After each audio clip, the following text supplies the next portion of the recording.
हवामान विभागाने मुंबई, ठाणे आणि पालघरसाठी ऑरेंज अलर्ट जारी केला असून पुढील 24 तासांत मुसळधार पावसाचा इशारा दिला आहे।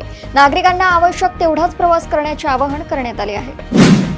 बुलेट प्रूफ जॅकेट घातलेल्या तिघांनी पालघरमधील सराफा दुकानात गोळीबार करत सोन्याचे दागिने लुटले। संपूर्ण घटना सीसीटीव्हीत कैद झाली असून पोलिसांनी तपास सुरू केला आहे।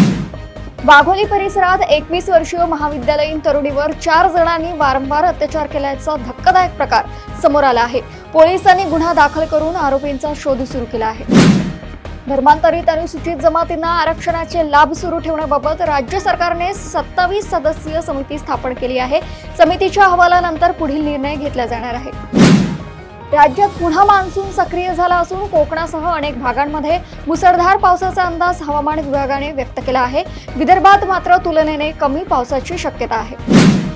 राज्यातील 6 शासकीय रुग्णालयांमध्ये रुग्णांच्या नातेवाईकांसाठी निवासी सुविधा उभारण्याचा निर्णय राज्य सरकारने घेतला आहे। या प्रकल्पासाठी अहमदाबादच्या संस्थेची निवड करण्यात आली आहे।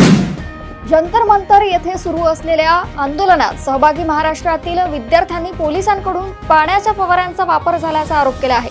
या घटनेनंतर आंदोलन अधिक तीव्र झाले आहे। नागपूरमधील वाहतूक सिग्नल आणि सीसीटीव्ही यंत्रणा बंद पडल्याप्रकरणी तांत्रिक तपास सुरू असून कारण अद्याप स्पष्ट झालेले नाही। प्रशासनाने लवकरच अहवाल सादर करण्याचे संकेत दिले आहेत। डॉक्टरांवरील हल्ल्याच्या निषेधार्थ इंडियन मेडिकल असोसिएशनने आजपासून ओपीडी सेवा बंद ठेवण्याचा निर्णय कायम ठेवला आहे। अत्यावश्यक वैद्यकीय सेवा मात्र नियमित सुरू असणार आहे। सलग दुसऱ्या दिवशी राज्यात सोन्या चांदीच्या दरात वाढ झाली असून सुरक्षित गुंतवणुकीकडे गुंतवणूकदारांचा कल वाढल्याचे तज्ज्ञांचे मत आहे। प्रदेशातील अशाच घडामोडी मी आपल्यापर्यंत पोहोचवतच राहणार।